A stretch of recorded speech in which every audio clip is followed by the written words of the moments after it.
It's March of 2019, and for Janelle Grant, it's already been a tough year. After devoting around-the-clock caregiving to both of her parents, they both tragically pass away.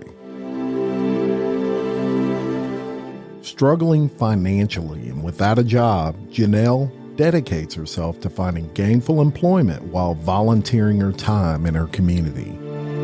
A close friend reaches out to Vince McMahon, the billionaire owner of World Wrestling Entertainment.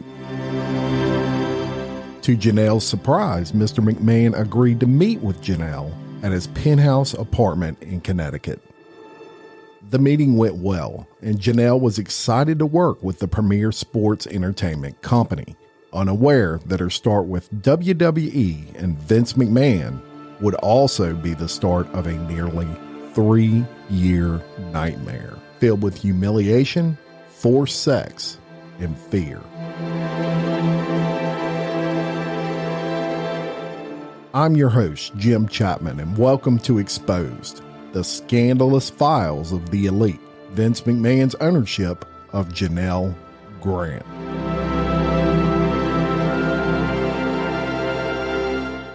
So when we left you last, we had pretty much wrapped up Janelle Grant's lawsuit that she has against Vince McMahon. So as you might expect, this information got out there and everything went haywire, not only in the WWE, but straight out of Vince McMahon's personal camp. And everybody started releasing statements. And we're going to start with Janelle Grant's lawyer, who did release a statement.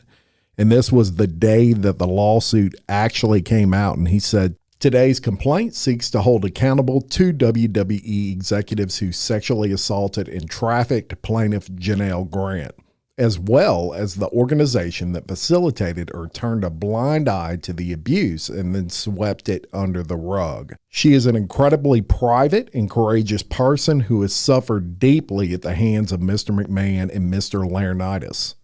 Ms. Grant hopes that her lawsuit will prevent other women from being victimized. The organization is well aware of Mr. McMahon's history of depraved behavior, and it's time they take some responsibility for the misconduct of its leadership.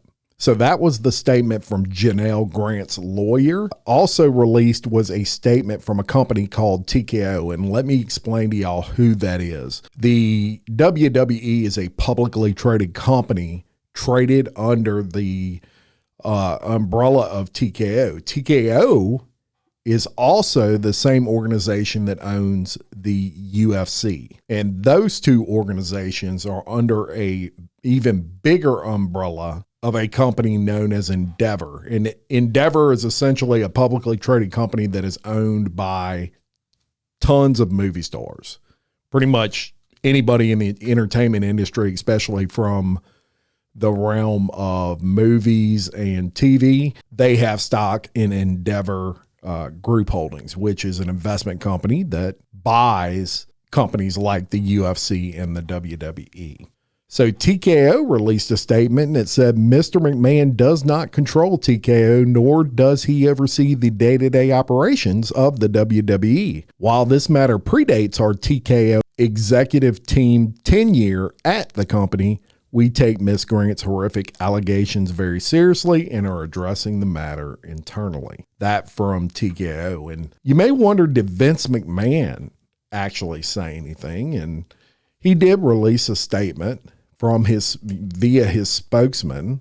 And that statement reads, "This lawsuit is replete with lies, obscene, made-up instances that never occurred, and a vindictive distortion of the truth.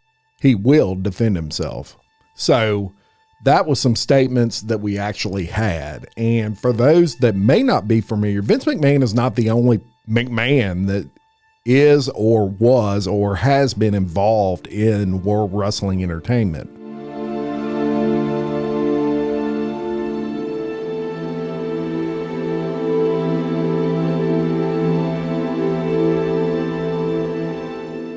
His son, Shane McMahon, his only son, actually left the WWE in the mid-2000s And at that time, people did not know why Shane McMahon left. Look, you've got a $1 billion company, and at that time it was family owned. It was owned only by Vince McMahon.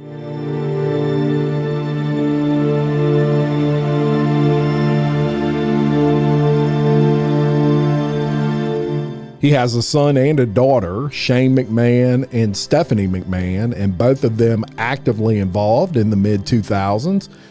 Stephanie involved up until this day, but Shane mysteriously leaves in the mid-2000s. So now that Vince McMahon has all these allegations, he is resigned, obviously, from his executive role in TKO Group. A lot of people were curious as to if this had anything to do with why Shane left the WWE in the mid-2000s. He was a very talented talent. He wrestled on their network, and he also ran main part of that organization, and it was a really entertaining person. So initially, everyone assumed way back then that the WWE would be given to Shane to run whenever Vince did decide to step away. However, Vince wanted his son to be just like him, whereas Shane never really wanted this. In fact, he actively tried to avoid being like his father. He didn't want to be like Vince. They butted heads a lot, and this eventually came to a head when Shane figured out what his father was involved in over at the Titan Tower, which was the name of the office building that the WWE owned.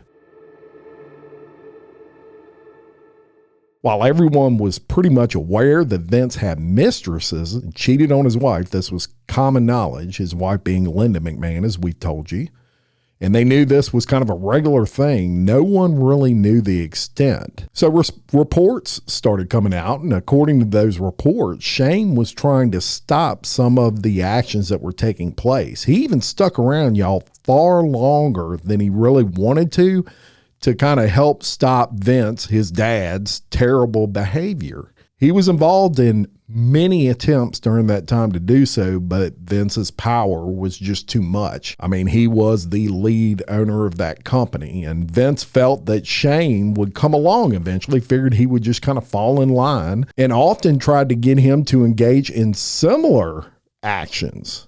Now, that's allegedly.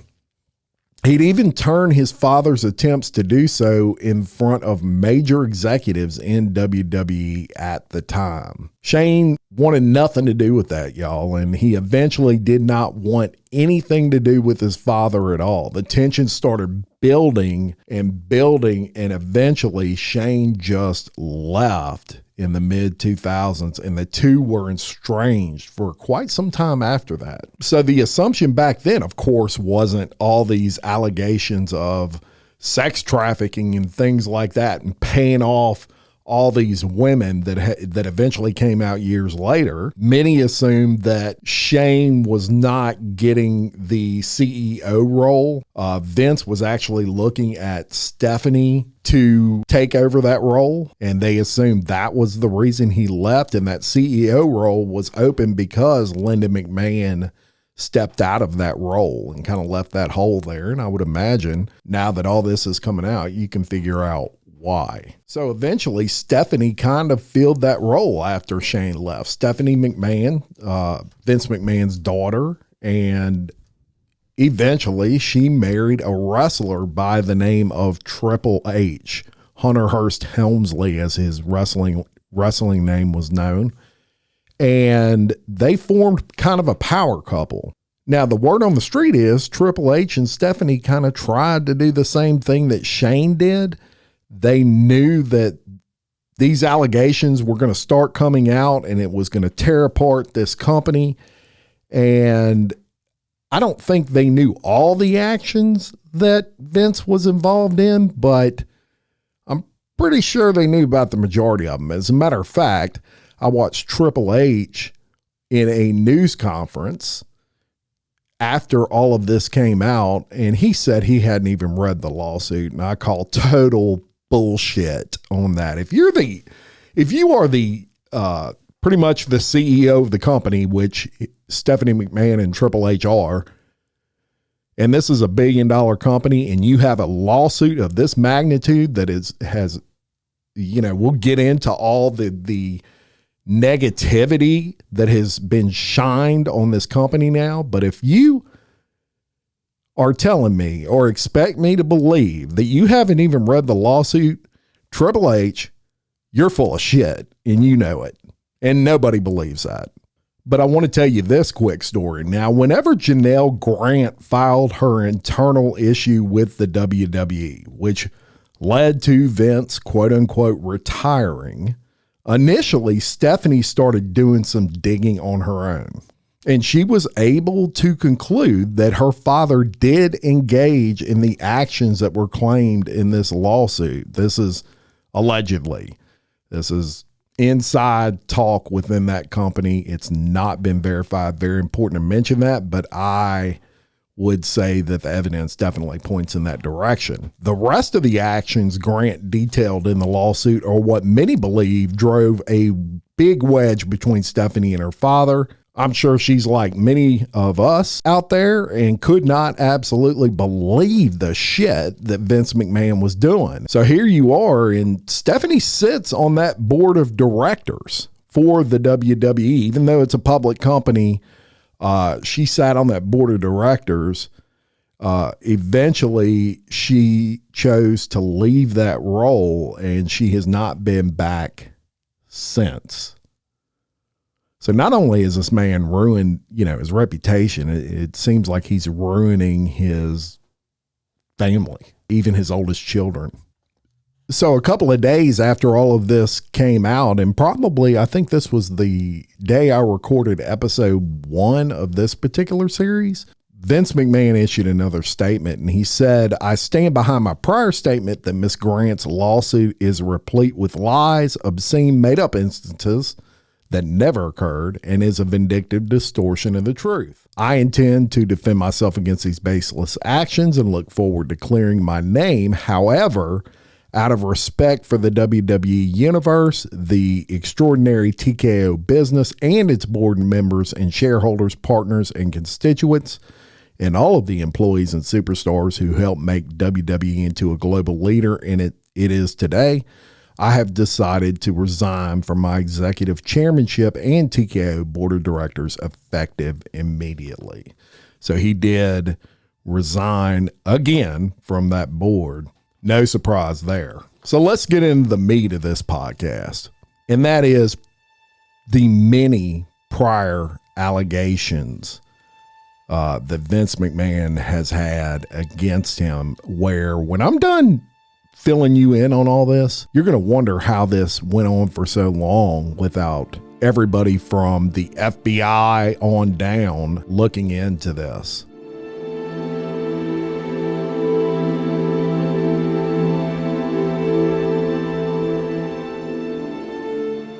And we're going to start with a woman named Nancy Argentino and a wrestler, a superstar, as a matter of fact, by the name of Jimmy Superfly Snuka. And y'all, in the mid 80s, really kind of into the early 90s, Jimmy Superfly Snuka was the man in wrestling. We're going to take you to May 1993, and Miss Nancy Argentino, who was the girlfriend of WWE superstar Jimmy Superfly Snuka, died of traumatic brain injuries. Now, her body had significant signs of physical abuse, and it was recommended by a pathologist who performed the autopsy that it be investigated as a homicide. So Snuka, and only Snuka, had been with her, and he claimed that she fell, and his story later changed. He also had been arrested a few months earlier than that incident where Miss Argentino died. He was arrested for assault because 2 police deputies who arrived on the scene of a call of domestic violence actually witnessed Snuka forcibly dragged the naked Miss Argentino down a hallway by her hair as she was draped in a blanket, and he actually pled guilty and received a fine in that case. Now here's where it gets even more interesting. 1 month after Argentino's death, Vince McMahon and Jimmy Snuka had a meeting with the assistant district attorney and 3 detectives in that case. There's no information, however, on what was said in that meeting. In his 2012 book, Jimmy Snuka states about the meeting that all I remember is Vince had a briefcase with him. I don't know what happened. Well, charges were not pressed after Vince McMahon left that meeting with what was likely an empty briefcase. Jimmy Snuka continued his career and had what is now a famous steel cage match just a few months later. He was a hot commodity, y'all. He had made Vince more money than you can imagine, and he was even a part of the main event at the very first WrestleMania in 1985. But get this, over 3 decades later, Snuka was charged with the 3rd-degree murder of Argentino. However, in January of 2017, he was deemed not mentally fit to stand trial, and then he died 2 weeks later at the age of 73 after a battle with stomach cancer. So the question will always remain, what was in that briefcase that Vince McMahon had? But it's an early indication that Vince McMahon will do anything to protect the WWE, and it kind of speaks to his character. So let's talk about that character for a minute. And McMahon back in the early 80s also did an article with Playboy magazine, an interview. And in that interview, the discussion came up of him being faithful to Linda McMahon. You know, there were already rumors that he wasn't the most faithful guy.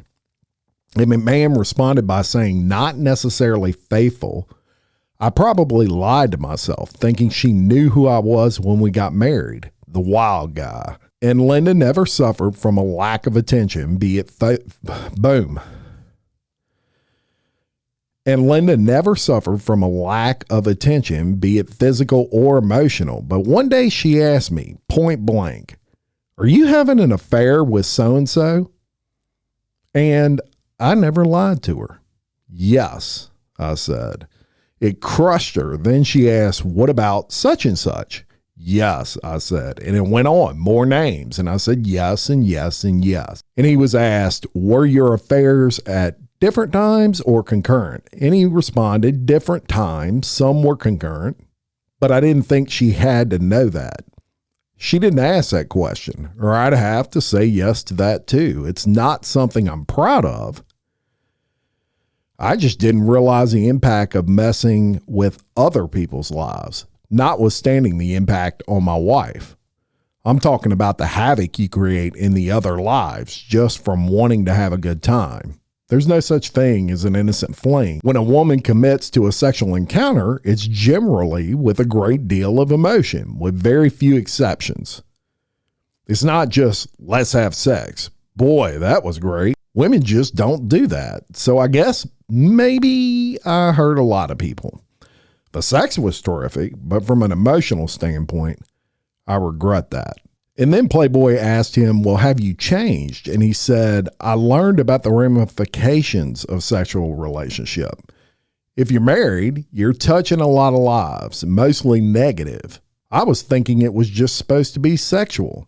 We were supposed to have a great time and be better off, but it's always more complicated than that. It can't interfere with your own life too. Having an affair, running off here and there, and that can take a lot of energy. It takes a lot of effort, a lot of time. The last 5 or 6 years, I've found that I not only appreciate my wife more, but I can get a hell of a lot more done. So Playboy said, you don't cheat anymore? And he said, I have not only been loyal, but faithful for about 6 years. Linda and I have a great marriage. I don't want to screw it up. I'm not saying that I don't look. I'm not saying that I won't fall off the wagon one day. I hope not, because of all the complications and because I would have to tell her if she asked me. I don't have a desire to go outside a relationship. And if I'm on the road for more than 3 days, I'm flying afterward to where Linda is. So that was his attitude towards that. So we're going to tell you about some more instances and issues that McMahon had as it relates to sexual abuse. And not only some allegations here with McMahon specifically, but also with people that he employed in the World Wrestling Federation, as it was known at that time. And we're going to go to 1994, and I'm going to tell you about a WWE referee by the name of Rita Chatterton. Rita Chatterton had alleged that McMahon had raped her after luring her into a limousine to discuss her career. She said, "I was forced into oral sex with Vince McMahon. When I couldn't complete his desires, he got really angry. He started ripping off my jeans, pulled me on top of him, and told me again that if I wanted a $500,000 contract, that I had to satisfy him. He could make me or break me, and if I didn't satisfy him, I was blackballed. That was it.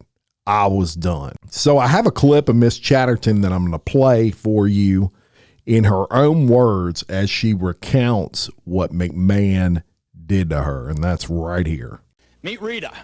Rita was allegedly forced to have sex with perhaps the most powerful man in the world of professional wrestling, and she'll tell us all about it. Now, Rita, you were one of the first referees, female referees in the WWF. I am the first and still only in the country, to the best of my knowledge. So you got between these two hulks and kept them apart and kept the game going.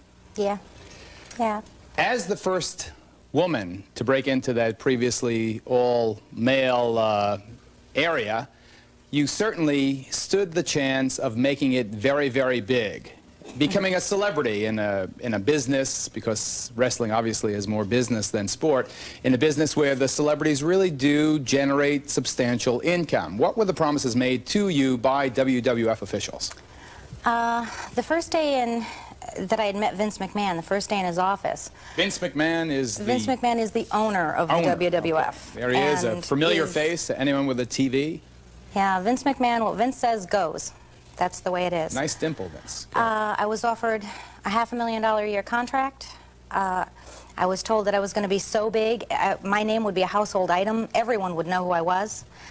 His exact words were, "How are you going to feel the first time you walk past a newsstand and see your face on the cover of Time magazine?" I mean, he just blew it up to be so unbelievable, you know. But I knew it was possible because I was a novelty. I was the only female. There came a time when you and Vince McMahon were allegedly, I stress allegedly because he denies that you were allegedly in a limousine. Tell us what happened. After a period of time, Vince and all his promises, I was getting less and less work. I tried to call the Federation, try calling Vince to find out why, and I could never get through to him. I knew the only way that I could really get to Vince was to go to Poughkeepsie, which at the time is where they filmed all the television matches. Poughkeepsie in upstate New York? In upstate New York, yeah. I went to Poughkeepsie. I seen Vince in the hall. I had asked him if I could speak with him. He told me at that point that he was really busy, but after the matches to follow him to a restaurant. There's a Greek diner a few miles up the road, and I did. I got to the diner. Vince was there, his limo driver, 4 or 5 cameramen, other people, and myself were sitting at a big round table. They were talking what they were going to put on the show that week, what they were going to cut, a lot of technical things that I really didn't know anything about. When it seemed as though they were done talking, I brought up my career with Vince and asked, you know, what was going to happen here. And Vince just kind of looked at me, put his finger up to his mouth, and kind of did a, hush hush. So, of course, I did. I mean, Vince is, he's it. He makes you or breaks you. A few minutes later, I went into the ladies' room. When I come out into the corridor of the ladies' room, Vince was standing there. Told me that he definitely wanted to talk to me about my career. Said that he definitely neglected doing something with me at this point. And that he wanted me to follow him because he didn't want to talk there at the diner. There were quite a few people from the Federation there. It made sense. I can understand that. We left there. I followed Vince over to a Denny's in a parking lot. I got out of my car, walked to the front of the car. Vince's driver got out and opened the door, and I thought Vince was going to get out. But instead, Vince said to me, "No, Rita, come in here." He says, "We just sat in a diner for a couple hours. I really don't want coffee." He says, "We'll just sit and talk here." We're sitting in a parking lot. I mean, I didn't think much of it. I got in the limo with him. We got into the limo. Vince started talking about magazines, T-shirts, wrestling dolls. We don't have a referee doll at this point. A female would be great. On and on and on. Again, starts talking about a $500,000 a year contract. Next thing I know, Vince McMahon is unzipping his pants. I was pretty shocked at that point. I mean, we're talking profession here, and suddenly he wants more than just profession. Vince continued to, if you want a $500,000 contract, you're going to have to satisfy me, and this is the way things have to go. Vince grabbed my hand, kept trying to put my hand on him. I was scared. My wrist, at the end, my wrist was all purple, black and blue. Things just didn't, he just didn't stop. This man just didn't stop, I was forced into oral sex with Vince McMahon. When I couldn't complete his desires, he got really angry, started ripping off my jeans, pulled me on top of him, and told me again, if I wanted a $500,000 a year contract, I had to satisfy him. He could make me or break me, and if I didn't satisfy him, I was blackballed. That was it. I was done. When Vince was all said and done, Vince just sat back and said, at one point when I first met Vince, let me back up here just a little bit. The very first time I met Vince, I was told that if I had any sexual relationships with anyone in the Federation, I was done. My career was done. I was engaged. I had no problem with that. When Vince was said and done, Vince looked at me and said, "Do you remember what I told you about having sexual relationships with anyone? Well, you just did." And he just sat back and had this big smile and this big grin and just started laughing at me. Rita, of course, the woman who has claimed that Vince McMahon forced her, number one, to perform oral sex and then raped her in the backseat of his limousine. Rita, when did it happen? This happened July 15th, 1986. So here you have a situation where 6 years has passed since the alleged encounter. That, of course, is Mr. McMahon's strongest defense. Rita, if it really happened, why did you wait? Well, I can't answer her question as far as the Mets and what happened there. there. I want you to speak for yourself on the question of delay. What happened with me is, at that time, you people don't understand wrestling. Nobody talks, for one. No one talks. It's a complete hush-hush world. I did go to see an attorney. I was told at that time that basically this was going to come down to my word against his because I had no proof. I had to weigh that. At the time, my mother was on oxygen 24 hours a day. My dad had a bad heart. And I didn't think either one of my parents could have been put through it, especially at that time where no one was opening up. Everything was so quiet.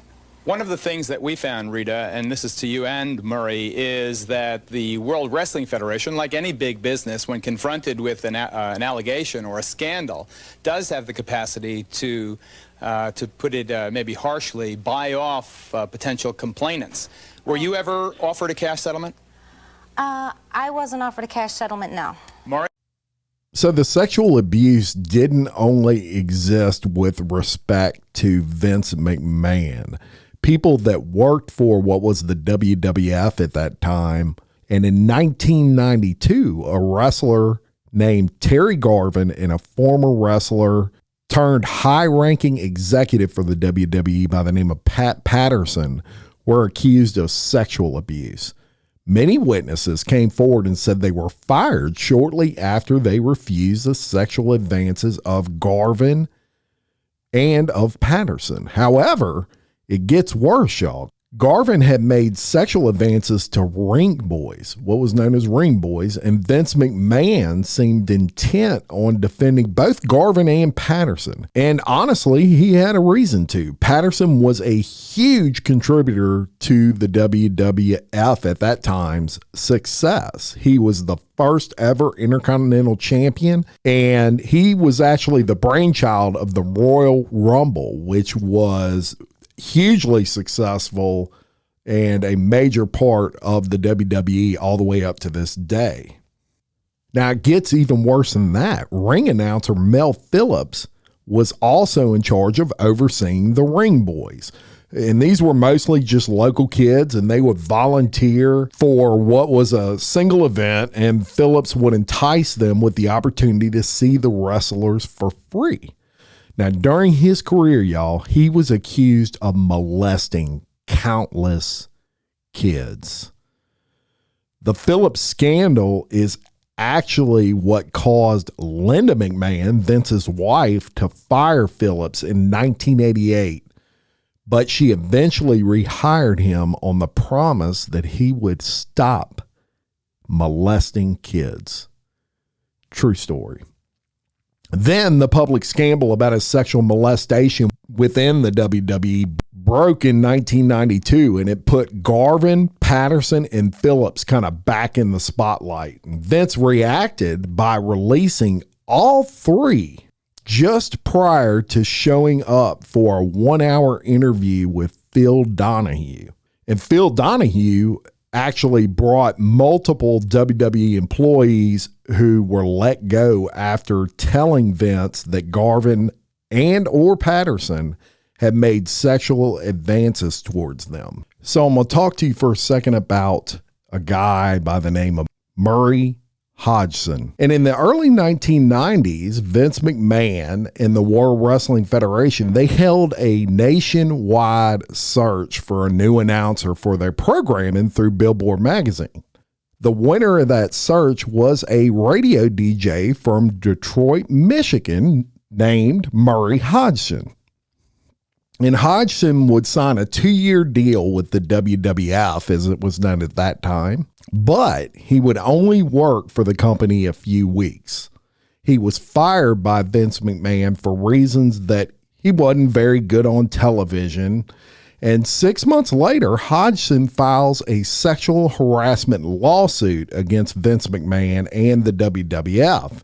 He cited that WWF employee Pat Patterson, the guy I just told you about, made sexual advances towards Hodgson. And when he refused, he was fired. So during this Phil Donahue taping, he got the chance to confront McMahon about these allegations regarding Pat Patterson and McMahon's attempt to sweep those allegations under the rug. So here's that clip from 1990 on the Phil Donahue talk show.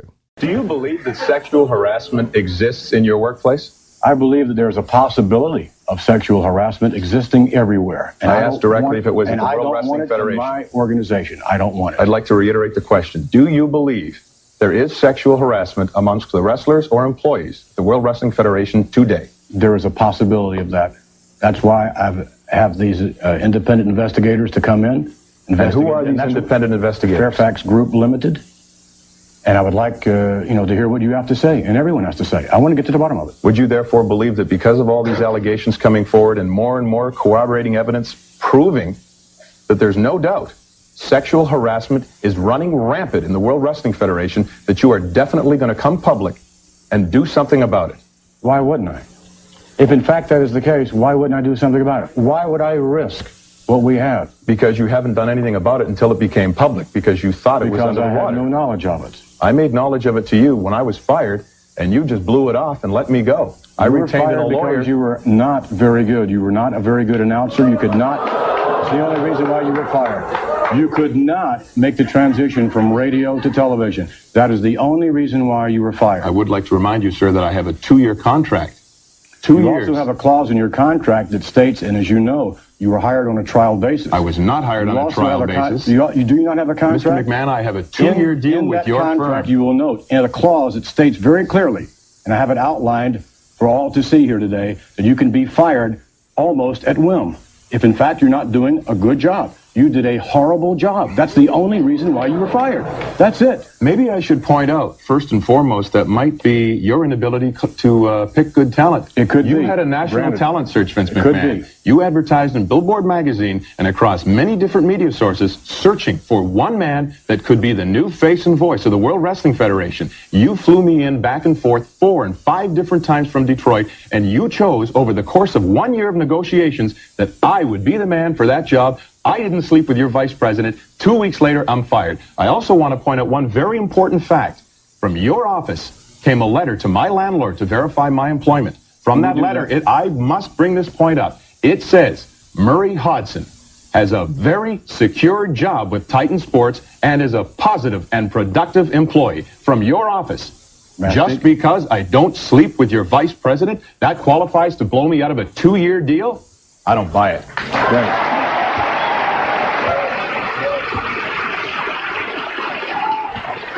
Well,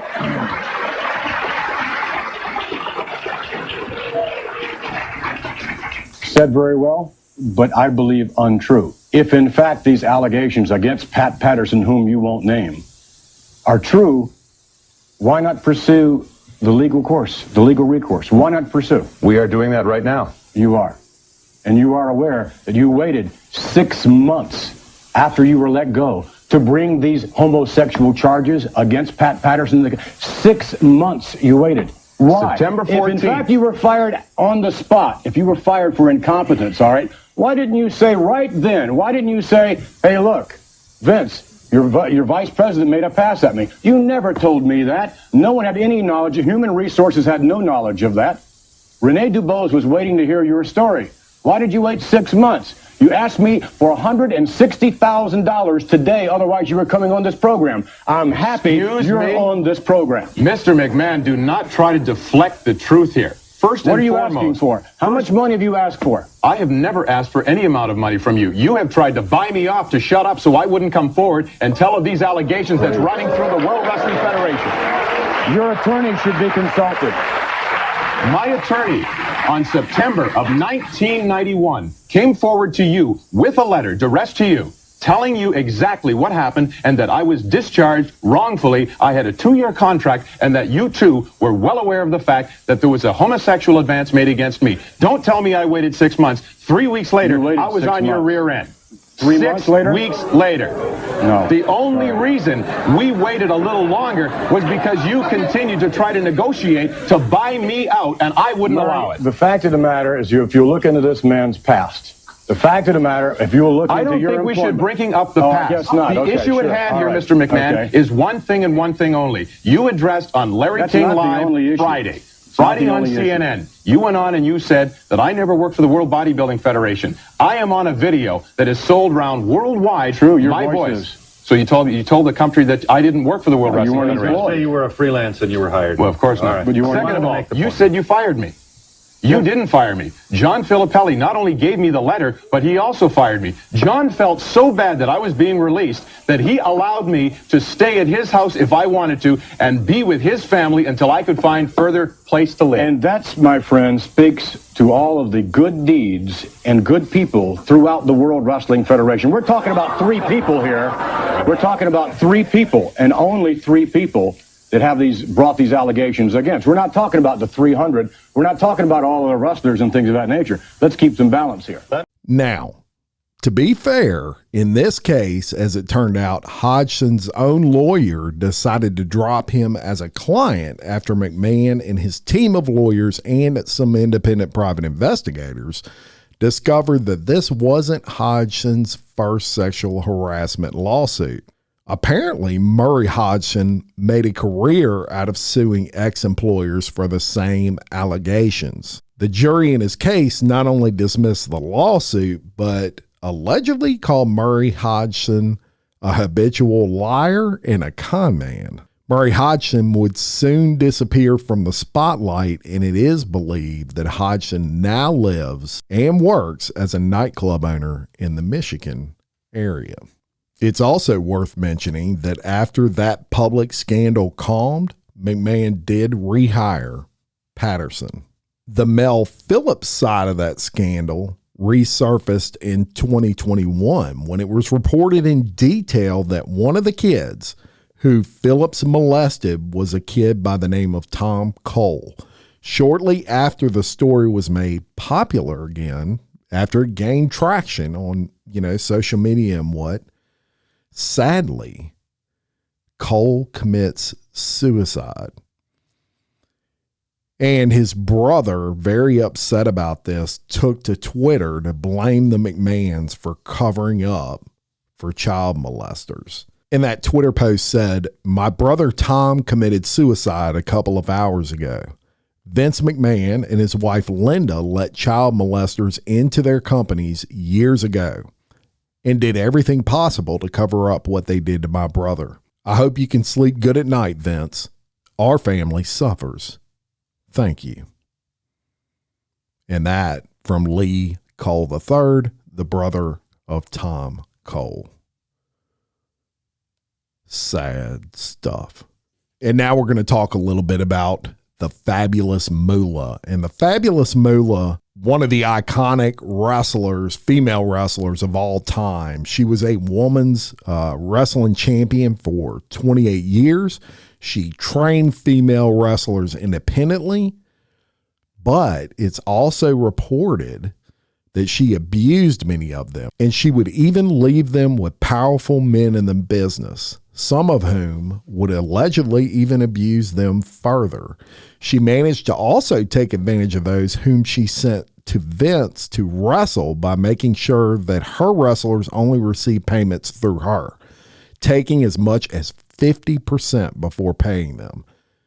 Now, all of this was made possible because Vince made certain to always pay Moolah for the matches that her wrestlers were involved in, regardless of whether Moolah was wrestling or not. And in the years following her death, many have come forward to share their story of abuse, forcing the WWE to change certain honors they gave Moolah and bringing the organization itself, as well as Vince McMahon, into question for enabling her for decades.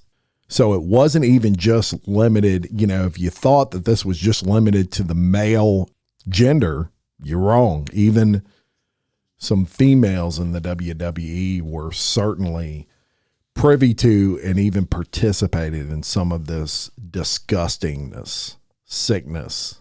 And if you think the allegations would stop there with McMahon, you would be wrong. In February of 2006, the Palm Beach Post reported that McMahon had shown nude pictures of himself to a tanning booth attendant at Tanza Bar in Boca Raton, Florida, and subsequently made unwelcome advances and finally cornered her in a tanning booth and groped her. And in 2011, a former spa manager at a California resort accused McMahon of assault. It's just on and on and on with this guy. So as this has come out, even wrestlers, former wrestling stars have come out, some in defense of, some which I don't see how anybody could be in defense of this. Most of them are not commenting at all. I'm sure that's a company, policy practically.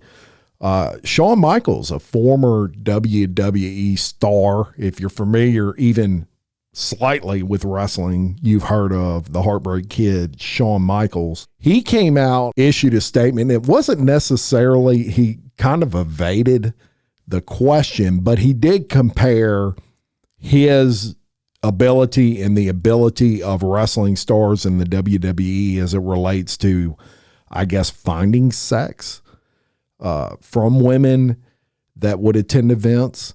And it was kind of interesting, and I'm going to play that clip for you right here. Look, I will say this, as I've never, shied away from the stupid stuff I did in the past. I can say this, I've had a lot of struggles in my life.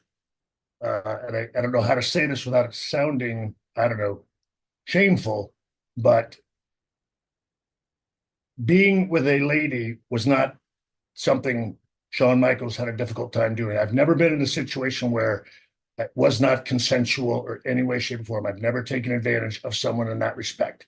those things are done for two reasons, and I've had a lot of counseling in my lifetime. And that, and the reason you do that stuff is because you dislike women or you have power issues. Shawn Michaels did not have those. He had insecurity issues, and he had problems feeling like he wasn't enough. That's why you go to drugs and downers. The other stuff is built on power and disrespect for women, which is something I've never had. So that was Shawn Michaels. And another former wrestler and former MMA star, Ken Shamrock, who was a very successful wrestler in the WWE. He came out about the Vince McMahon allegations when he was asked about them. And he let it be known that this was kind of no secret, the antics with Vince McMahon and the WWE. When it came out in April of 2022, that Vince McMahon had paid over $3 million in hush money. And incidentally, y'all, now it's at over $14 million in hush money. But he was asked that question, and here was his response. Vince McMahon was always such a huge figure in WWE and WWF before then. But then in April of 2022, an investigation started where they found that there's $3 million in hush money that he paid over affairs with former employees of the company. There was also other, agreements that he paid off various people that totaled like $12 million. Initially, McMahon said he'd step down as the CEO, but oversee content development. But then on July, he said he was officially retired from the WWE. From your point of view, what did you think of all that? Anytime that you're at that level and that you have that much power, I think you're going to see things like that happen, and people take advantage of their power. It hasn't been a secret. I mean, there's always been allegations, and I don't think anybody really truly believes they weren't true. I think they just believe that they, we know now, they were just paid off for, hush money. So this is no shock. I mean, we live in this world, and it happens all the time. And that was Ken Shamrock responding to the hush money question. And even Joe Rogan had a few comments to say on this issue on the Joe Rogan Experience, which he described as the crazy situation going on in the WWE with Vince McMahon. And here's that. Oh, dude, that Vince McMahon is wild. That boy's out there. I read this. I couldn't get through the text messages. I started trying to read them, and I was like, I don't want to read. This is like poison. But the thing is, when I see that dude with his shirt off, he's 80 years old, he's got a chain around his neck. What, are you shocking me with this information? Yeah. Don't you think it takes a lot to get that guy going? No, you're saying he needed to send all those text messages to get aroused at that age? I think he probably needs a lot just for stimulation. Listen, he's a billionaire. Right. He's been running pro wrestling for fucking decades. He's world famous CEO of this giant fucking multinational company, pro wrestling company. He's also in pro wrestling. Right. He gets out there and competes. He does it. Yeah, I guess or, at a certain, performs, I should say. At a certain point, I guess, if you're that through the looking glass of reality, you become a heel in life. Life is heel, and everything is a match. Yeah, if you're going to be really successful at putting together pro wrestling, probably be pro wrestling all day long. You got to stick with it. Yeah, stay in it all fucking day long. Don't go read Nietzsche at the end of the day. Don't be reading Carl Jung's thoughts on flying saucers. Get the fuck out of here. Drink beer and go fuck. Yeah. That's what you should be doing. You're on the road. I want you to Ric Flair it until the fucking wheels come off. They do come off, too. Well, yeah, on almost all of them. And that's Joe Rogan on the situation.